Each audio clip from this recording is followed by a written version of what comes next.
Welcome to the Circuit of Success Podcast. The Circuit of Success Podcast. With your host, Brett Gilliland. Brett Gilliland, Visionary Wealth Advisory. The Circuit of Success Podcast. Let's start the show. Welcome to the Circuit of Success. I'm your host, Brett Gilliland, and today we've got Reid Tileston with us. Reid, how we doing? I am doing well, Brett. How about yourself? I'm doing great, thanks. How is beautiful Salt Lake City, Utah?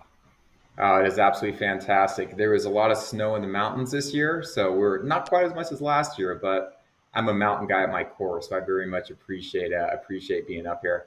Are you much of a skier or outdoorsy guy? I like being outdoors. I wouldn't call me much of a skier guy. No, I've been a couple times, and it's a lot of work. I'd rather just go to the beach. And so, but I respect it, and I think it's cool. I just it's a lot, man. When I go with my vacations with 4 kids, it's a lot for my wife and 4 kids to go skiing. It's just a lot of work. Yeah, that's be a logistical quagmire to say the least. So I hear you on that. Hey, Brett, let me ask you a question. How did you come up with the name Circuit of Success? What inspired that name for your podcast? Yeah, that's a great question, man. It's funny. So in 2002, I had a really good year as a young financial advisor. And 2003 was the complete opposite of that. It was an absolutely atrocious year. And, as the year's wrapping up, I was sitting on the island of our kitchen. We had built this. It's actually just right down the road here from where I'm sitting right now. And my wife and we did not have any children. I said, God, how do I keep success in this little fenced in area, if you will? And I talked about your attitudes, your beliefs, your actions ultimately get you the results that you want. And I drew little fences around them and gave different words like your faith and your perseverance and all this stuff. And I went in the office that following Monday, and I kind of presented that to our office, and I said, this is what I'm thinking of. And this young intern, he said, man, you should put a light bulb around it. And that light bulb, if one of those things is missing, the circuit doesn't work, and the light bulb. And I'm like, never thought about that. I'm like, you know what? It's the circuit of success. That's what it is. And if we miss our attitude, the light bulb's not going to shine. And so, to answer your question, long-winded here, that's how I came up with the Circuit of Success. So thanks for asking. That's awesome.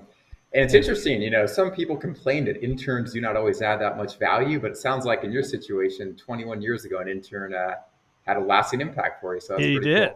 I need to reach out to that young man. Who knows where he's probably not so young now. He's probably in his 40s like me. I'm 46, and we'll see what he's doing today. I'll look him up. I'll make a commitment to look him up. Well, again, you are Reid Tileston. You you call yourself the grit it done, not get it done, but the grit it done kind of guy. Author of the upcoming book. It comes out here May 13th of Grit It Done, Self-Funded Entrepreneurship Through Acquisition. Your expertise is derived from 15 years of success, on-the-ground entrepreneurial business ownership experience, acquiring and growing and selling 4 companies, which is awesome. And now you're getting your PhD. Tip of the cap to you on that one. But if you could, Reid, give us a little lay of the land, man. What's made you the man you are today? Yeah, thank you so much for that. And hey, listen, I'm just a small business ownership enthusiast at my core. Grew up in the Bay Area. My fascinating fact is that my parents met while at the starting line of a running race. My dad was literally lubing up with Vaseline to avoid skin chafing on a hot day. And my dad's 6'2", and his first cousin's like 6'5", so they're like 2, good looking guys. And it's the late 70s, so they're in like a tank top, short shorts, all kinds of body and hair, and they're lubing up with Vaseline. And my mother walks up, she's like, "Hey guys, forgot my Vaseline at home. Can I borrow some of yours?" So one of my passions in life is endurance, outdoor stuff, all that good stuff. But from a professional standpoint, yeah, grew up in the Bay Area, worked in finance, saved up $100,000. Didn't know what I wanted to do, quite frankly, for a next step.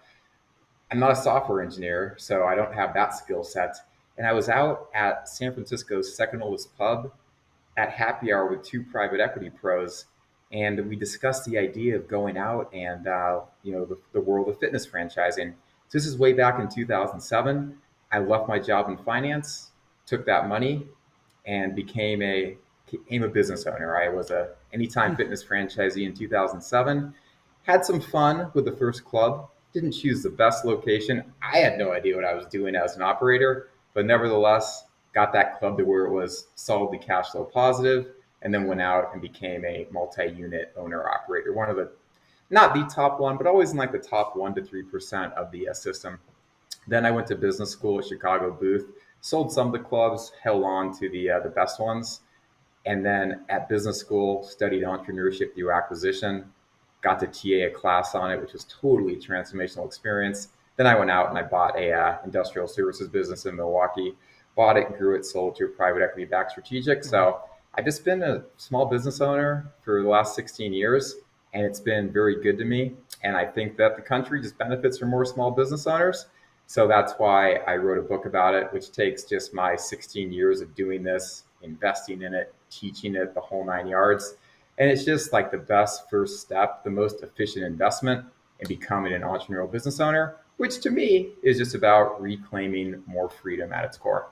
Yeah, I love that. And freedom is what we're all looking for, right? The freedom of time, the freedom of money, the freedom of, whether it's vacation or being with your family, your friends and your loved ones. And so talk about the kind of the no miss things, right, in your life. I mean, every day you got to show up. You can't just show up and be a business owner or a teacher or a coach or a lawyer, whatever it is. You got to show up and do things every day, right? So what are those no miss items for you? The way that I think about my days is I actually rate it on a scale of 1 to 10. I actually call it the grit it done scale just for fun. As long as I'm doing exactly what I don't want to be doing at precisely the moment that I don't want to be doing it, that means that I'm having a productive day. I think that what we run from ultimately defines us. So I generally take an approach of just run towards what I want. Now, it's critical in order to do that to actually know what I want.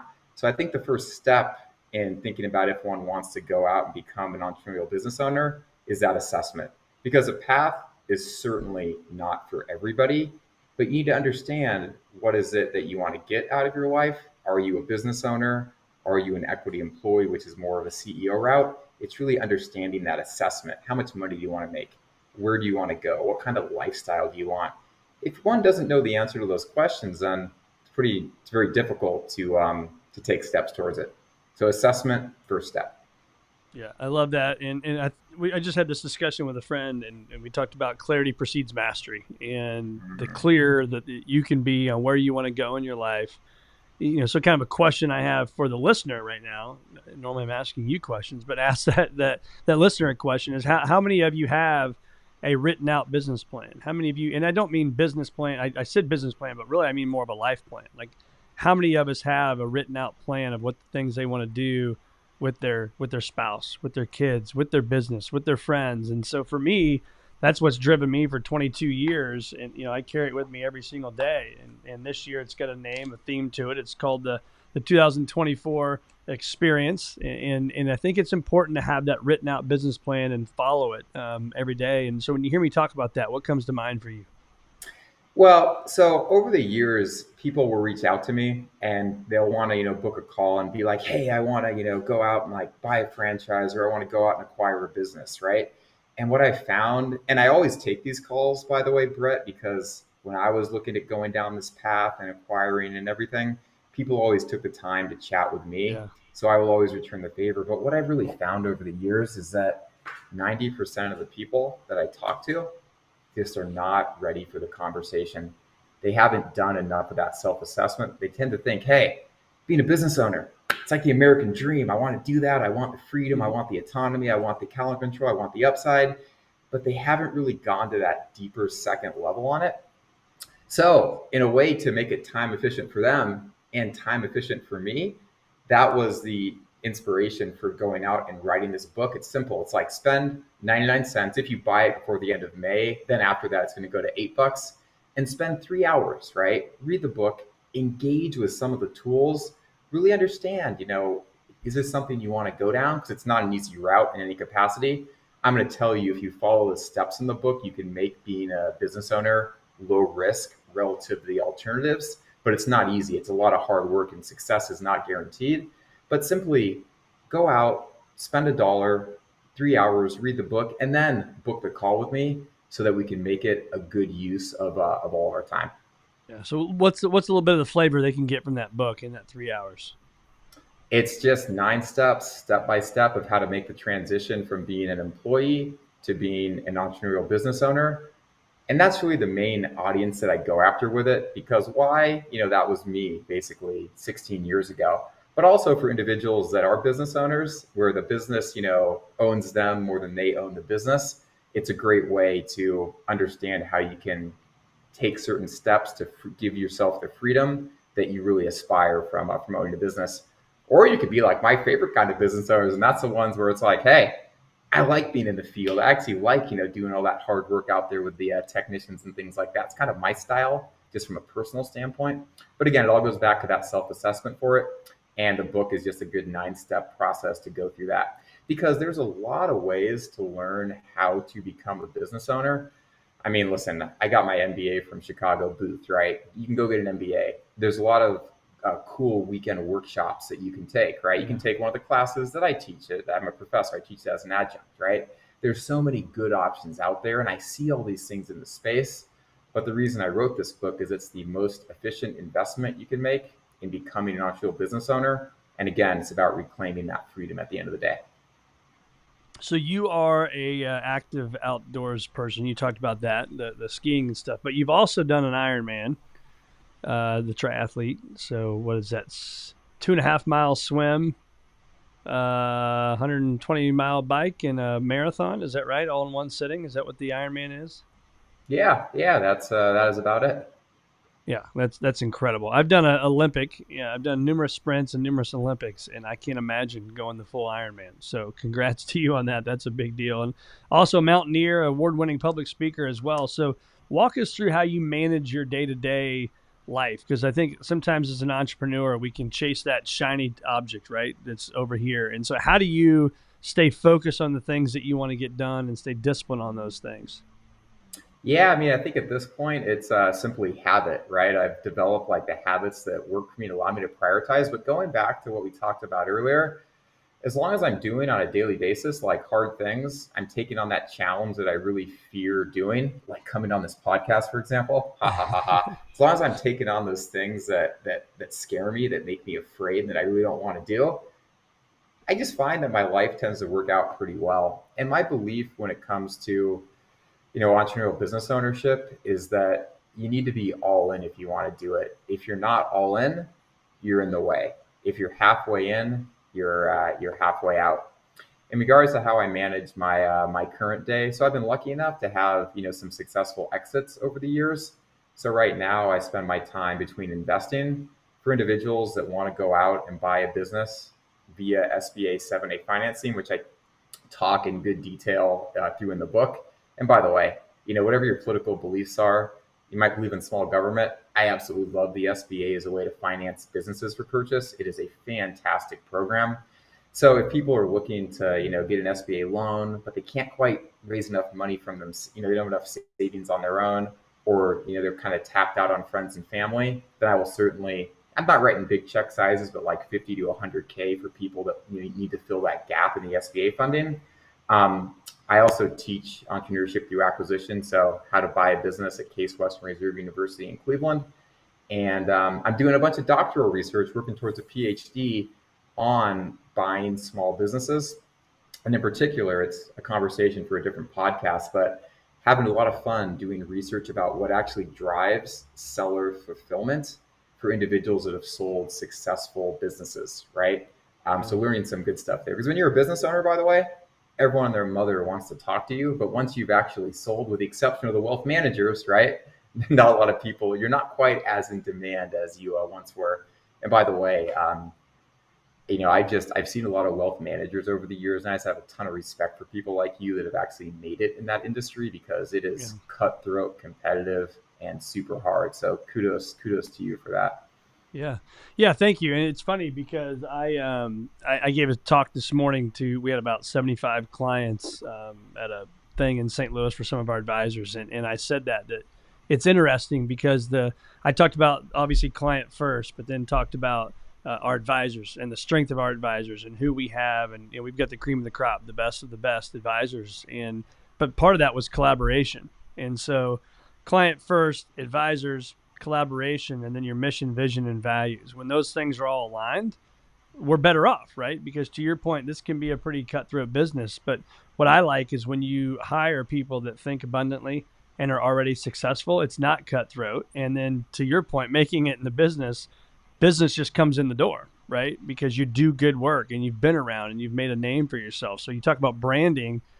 How is that for you as an entrepreneur? How important is branding, and how do you go about making sure your brand is what people think about when they think about whether it's wealth management or fitness or whatever it is? How do you do that? Yeah, it's such a great question, and you hit the nail on the head. It's about building a culture and really having a shared vision and aligning that. One story that, or a couple stories that I wrote about in the book is that when I was looking to sell the industrial services business, and because of the way the deal structured, which, of course, gives me a heart attack as an owner, the acquirer had a 2-week period before the deal closed where they got to talk to the team members, right? Mm-hmm. And, the general thing that we talked about is, what, this acquisition's happening. And you know what, team? We're just going to make this the smoothest add-on acquisition that this private equity-backed strategic has ever done. They've done 27, right? Over the years, we're number 28. We're going to make it the smoothest one in their history. So it's about having that shared vision among the team. And then it's one thing if I have that shared vision, right? It's just lip service if I say it, but to actually get the team members to say it and believe it is absolutely critical. And it's one thing when you're operating an industrial services business. It's a whole different ball game when you're operating fitness clubs. It's a whole different ball game when you're doing an environmental managed business. So it's not always one high level thing works. It has to be customized. So I think about it in a circumstantial way in that regard. Yeah. You were mentioned earlier, kind of made me think about comfort zone and, being an entrepreneur, making that leap. And for the guy that's listening to this right now, that guy or gal, that's in that middle upper management and they're at, company X, corporate America, what advice would you give them to step outside their comfort zone and do the thing that they want to do, regardless of what the outcome may be in their mind, but they actually take the step forward and go do it and follow their dreams? Yeah, great question. First and foremost, just by buying an existing company or by looking at buying a franchise, you can make the business ownership transition low risk, right? And, read the book, go through some of the assessment stuff on it, but you either have to align it to what your background is or align it to a place that you want to be. So in the case that whether you find a company or don't find a company, your career is going to be better off. So do that diligence, do that deep thinking on the front end of it so that you have that level of comfort. Another really cool thing I like to cite is that there's a great study that talks about 2 human states, right? One human state is a state, and this is academic, peer-reviewed stuff, so it's legitimate if that makes sense, right? Yeah. Is you have 2 states. You have the state of self-assessment, okay, when you're thinking about what you want to do. Then you have the state of locomotion when you're actively taking steps to do it. Brett, what do you think? Which state do you think people find more fulfillment in, the thinking state or the locomotion state? Oh, the thinking. It turns out it's the locomotion. More utility Really? actually comes when people are taking steps towards a goal, and you can actually measure the levels of fulfillment they get by how aligned it is to something we talked about earlier, which is purpose. So my guidance is, think about what you're going to do that assessment because it's critical, but just know that you're actually going to be happier when you are taking steps down that path, independent of what the actual outcome is. You will find joy in the journey. Yeah. It's funny. I'd like to peel that onion layer back because based on your question, I would think a lot of people like to spend time thinking about that exciting new deal they're going to do, right? That new business they're going to start, but very few actually take the action, right? I'm going to try to start a business. I'm going to try to start a podcast. I'm going to try to write a book. I'm going to try to do blah, blah, blah, blah, blah, right? So, but they enjoy taking the time out and thinking about it and dreaming. I'm interested to hear the data behind that of how they actually enjoy making the steps. Because I agree. Yeah. I personally like the step in the journey. But the thinking part is easier because there's no potential downside when you're thinking about it. There's potential downside when we're doing the stepping toward it. Yeah, totally. And if you want some very deep, intense academic writing, I will send you a copy of that study. But it's interesting because you pointed out too, I mean, dopamine, right, is that you might understand the drug that causes it. So what happens is when you're visualizing something, like going to what's one of your favorite restaurants that you like a lot? It really excites you and fires you up. Fraser's in St. Louis. Yeah, Fraser's in St. Louis. So Brett, when you're thinking about Fraser's in St. Louis, the dopamine is like going into your brain. You're getting like high on that vision of it. And there's been other studies that have shown, believe it or not, that you actually get less utility from going to Fraser's than you do from thinking about it when you're making the reservation on it, for sure. But when it comes to working towards a goal that you've established, right, that's where you actually get more utility more fulfillment rather, by taking the actual steps towards it versus thinking about, hey, here's what I'm thinking about doing, here's what I want to do, and not actually going out and doing it. Yeah. So it's interesting. So the key takeaway from that is that when you have something you want to do, just take step-by-step intentional action. Now, not everyone has the high risk loving mentality where they're just going to jump into it without thinking about it. So my guidance is be rational, align it to your background, align it to your aspirations, put together a plan that makes sense, know what you really want to get out of it. How much money are you willing to invest? Are you happy to sign up for an SBA 7A loan to go do this route, right? Or is that just something you're not willing to digest? So do that assessment. And then, if you feel comfortable enough with it, go out and do it, knowing that the best is yet to come as you embark on the journey. It makes me think of, and maybe you can correct me if I'm wrong, we can give a nice debate here, but it seems to me like, when I found this earlier on as financial advisors too, those advisors that weren't doing what they needed to do to be successful seemed like they were the ones that were sick all the time. And I don't mean like really sick, but like, they have a cold or they have a headache, or it's amazing on Monday mornings how many times those things came up, right? They were just sick. And I have found, and doing some reading on this, is that when we're not living up to our potential, our body knows this and actually does lower our fighting possibilities inside of us, if you will, to fight off that infection, right? So when you hear that, is that something that you agree with? You must, because you laughed and you kind of sit back.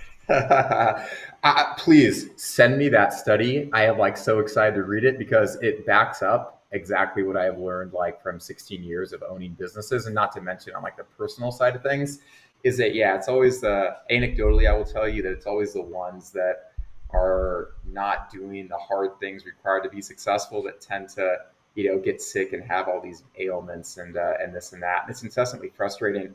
And, and one story, and I go into a couple of examples, these are the book, but the real key being a small business owner, being an entrepreneur, is that when you have team members like that are not taking the choices to be successful, it's critical as quickly as possible to get them out of the company. And the times that has happened, that I have personally done that, the upside is immediate and the upside is substantial. I'm a member of a variety of small business owner operator groups. And, we talk about all the vulnerable stuff in confidential forums. And without going into details, what I would say, though, is that 80% of the issues that successful business owners, successful entrepreneurs, successful CEOs bring to the table are about people issues. And it's really easy for all of us to give the advice of that person needs to go and they need to go now, but it's much more difficult to follow. But almost every time, I'm not going to say 100%, but almost every time that you cut the anchor out and you let them go, whether it's a 8-person business or an 80-person business or a 300-person business, the upside is significant. Because when you have that technician that's getting sick every Monday or Tuesday, and it's not they're not pulling their weight, it is such a bad influence on the culture, and it spreads.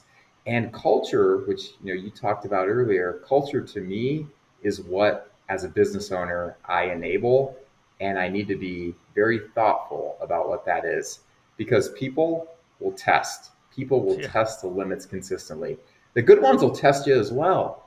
And what's really heartbreaking, Brett, is that if the good ones want a business owner to hold a high standard on culture, to hold a high standard on accountability, to hold a high standard on sick days, and if the owner doesn't do it and they allow that to exist, allow that negative culture to exist, Now all it did is make that top performing team member less inspired, and that loss of inspiration could lead them to go look elsewhere, which would be a huge loss to the company. Yeah. So culture is what you enable, and yeah, I think that it's good to let the anchors go as quickly as possible. I would agree with that. So let's talk about exercise and fitness. I mean, clearly that's important, right? I could ask you what I normally ask, and what's the no miss items. Everybody talks about exercise, and whether it's meditation or cold plunging and saunas and all the stuff, right? So maybe give us a little background of what it is that you do. What are your habits for fitness to stay in shape? But more so than, we're not everybody's going to be an Ironman person or climbing mountains and doing the stuff that you're doing. But we want to be at peak performance. We want to have better energy. We want longevity in our life.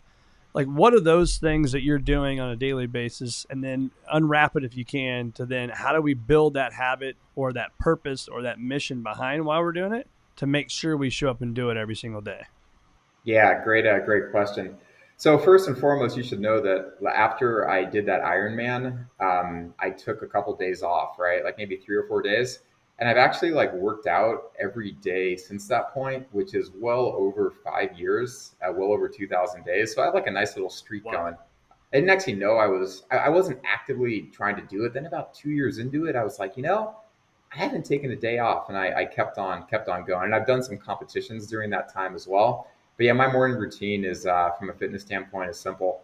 I get up, I work out for at least 20 minutes. I try to make it time efficient, a mix of cardio, weightlifting, or swimming. And then I cold plunge. I cold plunge every morning as well. And to me, the mornings are the time to do the things that are most important, right?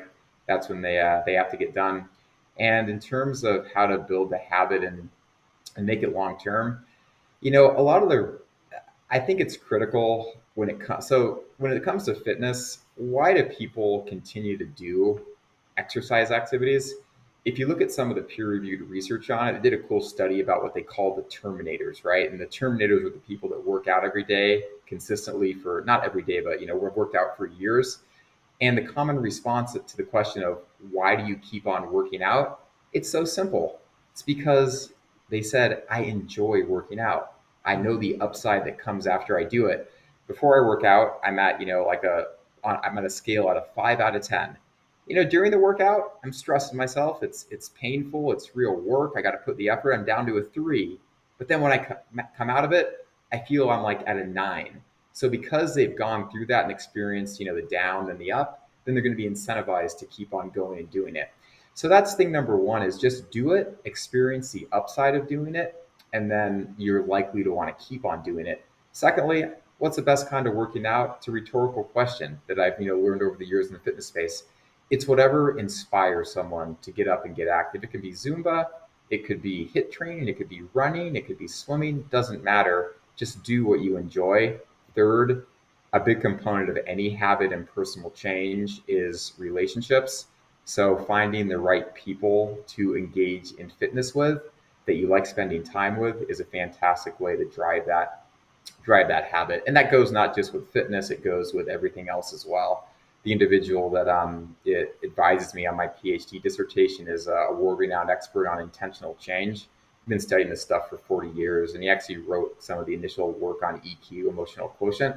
And he will tell you that when it comes to habit change and personal change, there is one constant throughout every step in the process, and that is what he will term as resonant relationships that you find along the way. So whether it's fitness, whether it's buying a business, having that right peer group is a critical aspect to success. Outside of that, I'm exceptionally regimented in what I eat every single day, and I'm pretty stoked. I got 8.3% body fat, optimal BMI, and I think my resting heart rate's somewhere around 50, 51. So I've been lucky to do that. But at the end of the day, who do I thank for it? My parents, because they've run a marathon. So what do you expect, right? Right. Yeah, it's kind of in the blood, isn't it? Yeah. What's your, so when you look at that 20-minute routine, I was actually kind of surprised that it was 20 minutes. And so, you hear a lot of minimum 20 minutes. Minimum 20 minutes. So you get up, you go do your thing for working out. Do you work out at home or do you go to a gym? So I live in I mix it up every day. I live in downtown Salt Lake currently, and one of my interesting passions in life that I got into when I lived in Chicago. And if you want to have a fun article, I got profiled in the Wall Street Journal about this. So just Google Reid Tileston Wall Street Journal. They profiled me for my competitive stair climbing. So, which is actually a sport, believe it or not. The California kid, when I went to business school in Chicago, I just started running up my high rise, 50-story high rise in the morning. Then I realized there's a whole community of, I'm not going to call them wackos, but there's a whole interesting community of people that actually like competitively race up staircases. Willis Tower in Chicago, Empire State Building, you name it. And when I sold my last business, the industrial services company, and there's a cool story about this to kick off the book. I actually, a couple weeks after, competed up a staircase in Switzerland that is the world's tallest staircase at 11,674 stairs. For perspective, that is a 7x on the number of stairs in the Empire State Building.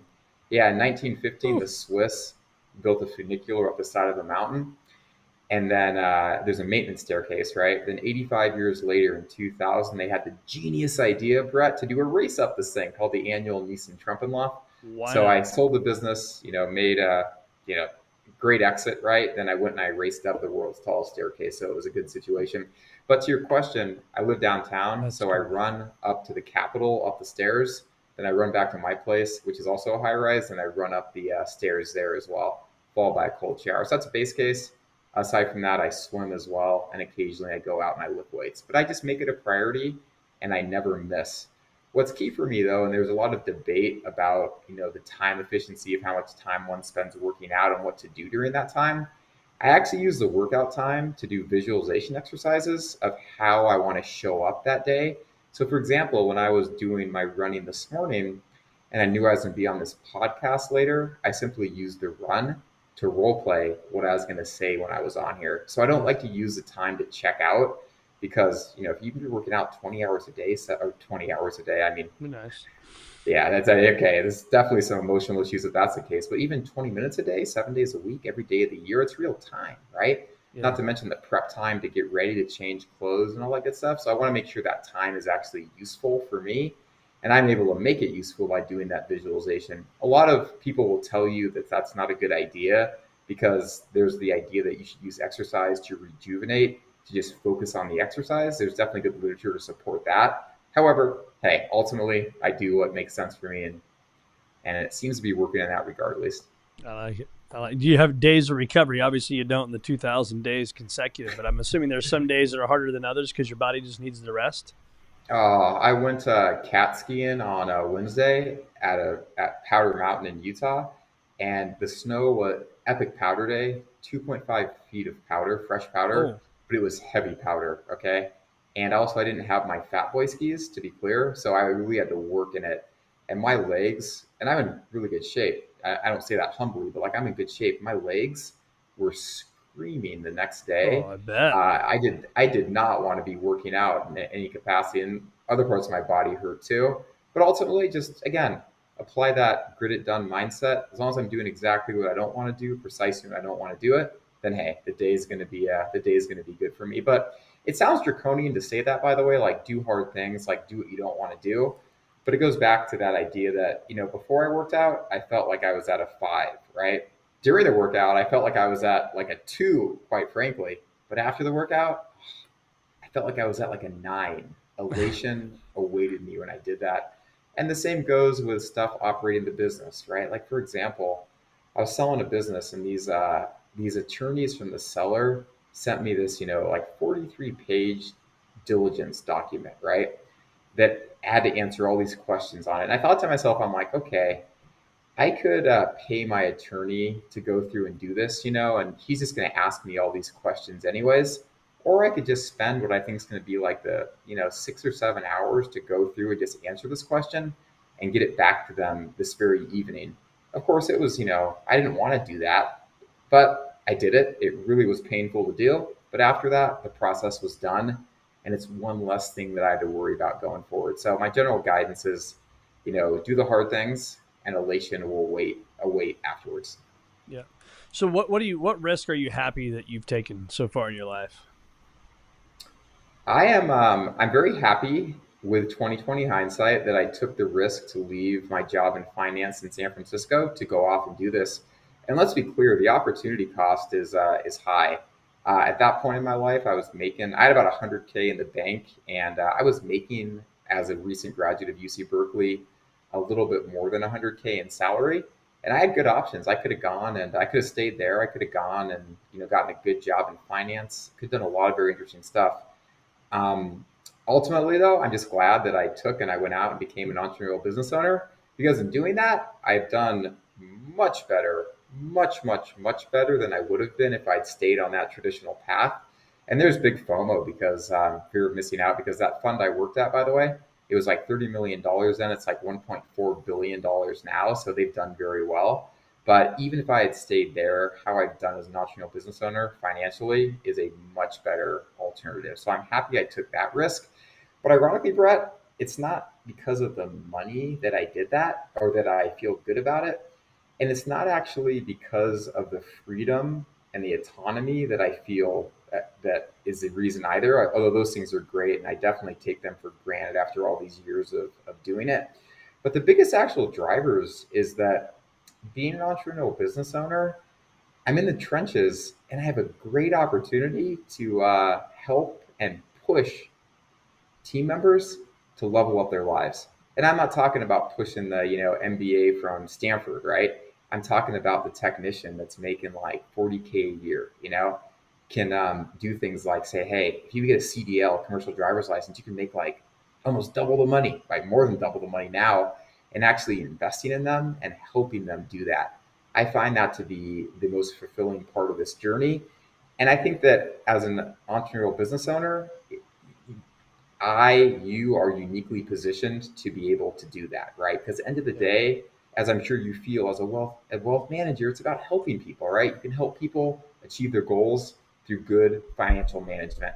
I've been able to find that, and I've seen a lot of others find it through being a business owner and investing in the team. And don't get me wrong, team members are the ultimate pleasure. They're also the ultimate pain. Let's be crystal clear. But some of the best relationships that I've had, both while I've operated in the businesses and afterwards to this day, are with those team members where I've developed truly resonant relationships. And the most fulfilling parts is looking back on the individuals that I've had a chance to help along the way, whether it be doing unique things like getting a commercial driver's license or helping them file their unfiled taxes in the last few years, it goes across the board. And secondly, as a business owner, as I've seen how the sausage of our country is made and really experienced it, whether it be on regulations, on lobbying, local governments, and things like that, it has made me much more civic minded. And I think that is something that it does for others as well. So the money's been good, the freedom has been fantastic, but the helping people and become more civic minded, that's what really drives me for it. And that's also the real intrinsic inspiration for teaching this and writing this book about it, is I just believe that the country is better off with more small business owners, and also the individual, Brett, who's making $1,118 a week, which is the U.S. median wage. So call it 70K a year grossed up with the value of benefits.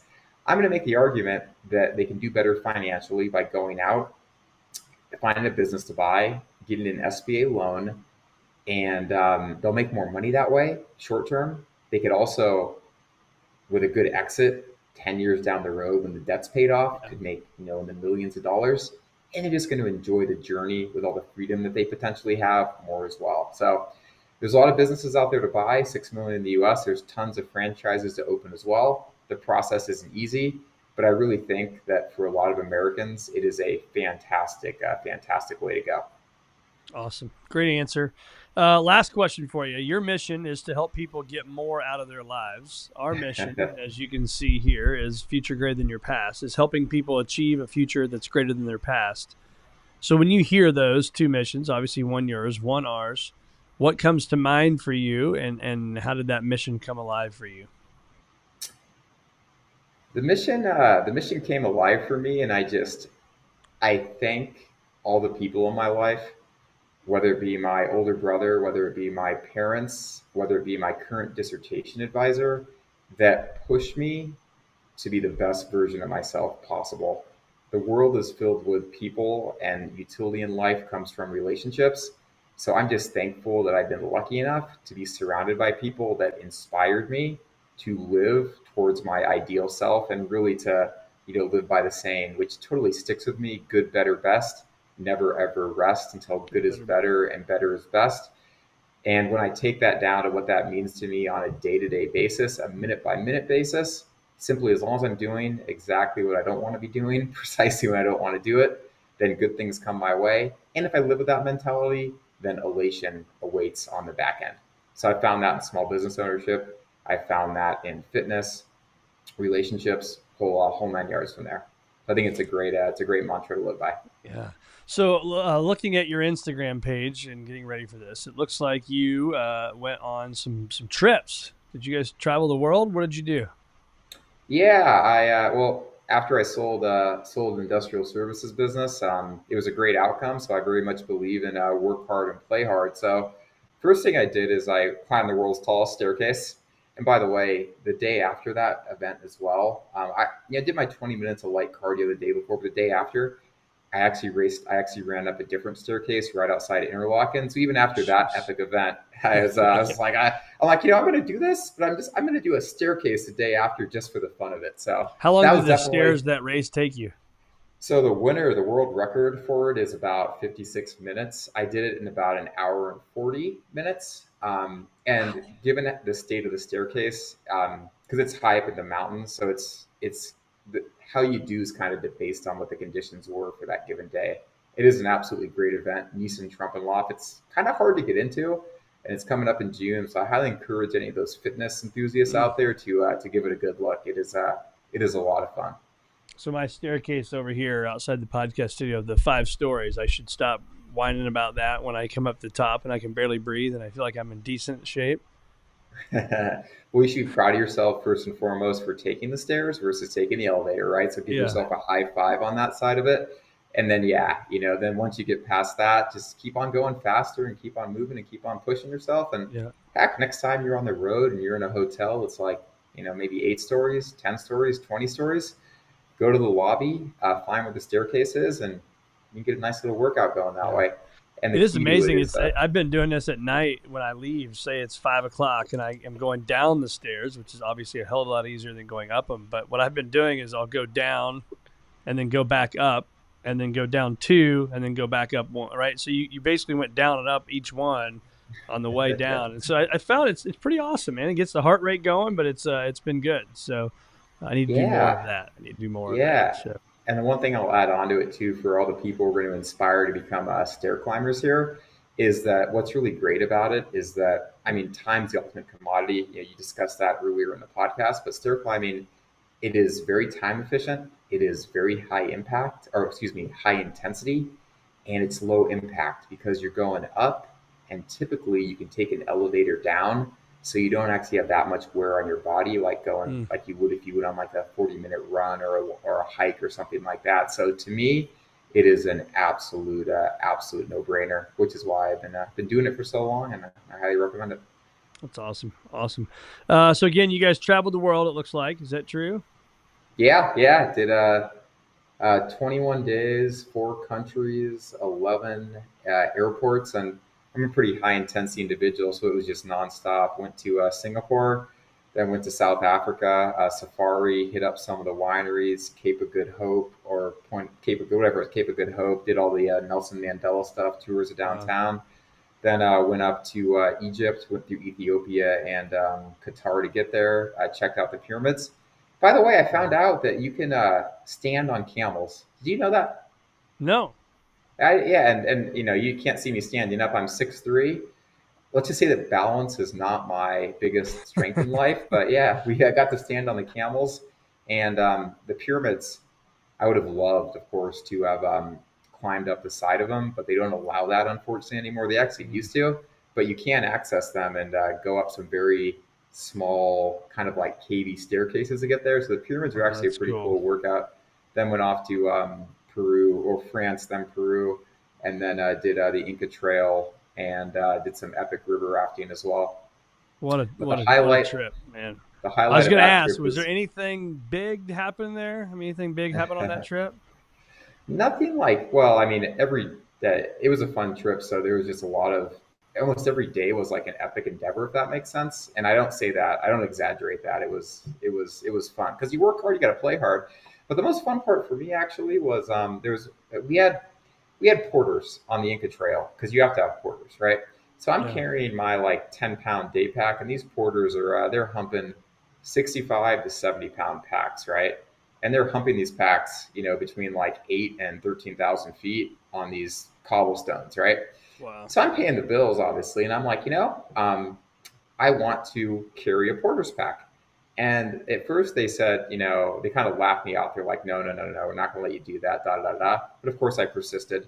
And, one of the days on the Inca Trail, uh, I gave the porter my 10-pound pack and I took their 65-pound pack and up the up the Inca Trail we went. So I got to live to my true congruency of being a man of the people by taking. And then I mean I'm telling you, those 65 to 70-pound packs at No elevation going joke. up. I mean that was a killer workout, but it was fun.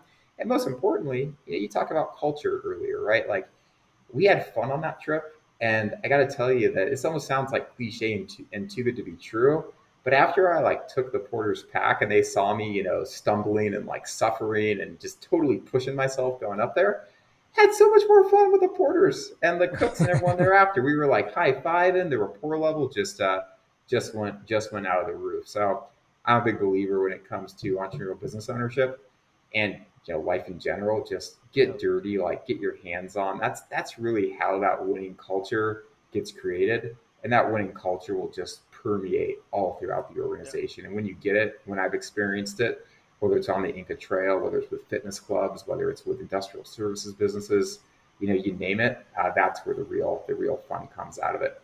Yep. But when you get that one bad apple, right, that creates that toxicity, that's when you got to let him go and Yeah. or let him or her go, and that's where that upside comes.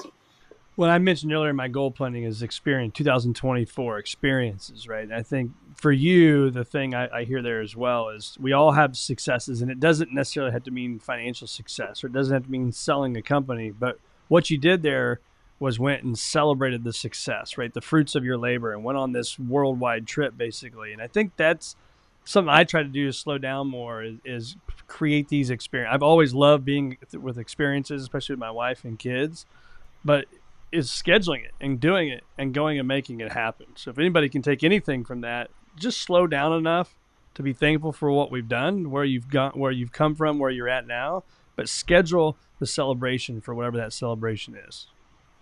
I completely agree.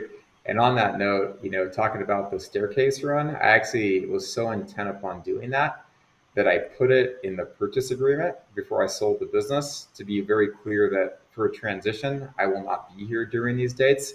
And we actually had to negotiate back and forth on it. But to your point, it was that important to me to find that balance and to work hard and play hard that it was a non-negotiable in it. And I think that if people don't have the discipline to, like you said, one, be grateful, but also to schedule the balance and the downtime that they need, then I think that not doing that it can be problematic. I would agree. So, Reid, where do our listeners find more of you, my man? You got a website here? Yeah, just hey, buy the book through the end of May. It'll be 99 cents. So go to grititdone.com, buy the book, get access to some of the tools that we talk about in there. Tool number one is going to be assessment, and we'll go from there. Love it, man. Well, congrats on the book. May 13th is the big day, and which is today. And have an awesome time enjoying that success with your book, man. And it's been awesome having you on the Circuit of Success. And I'm looking forward to hearing about how your next, John up the stairs goes. I'm expecting 10% more effort than the last time you gave it. So, All right, man. I'll let you know how it goes.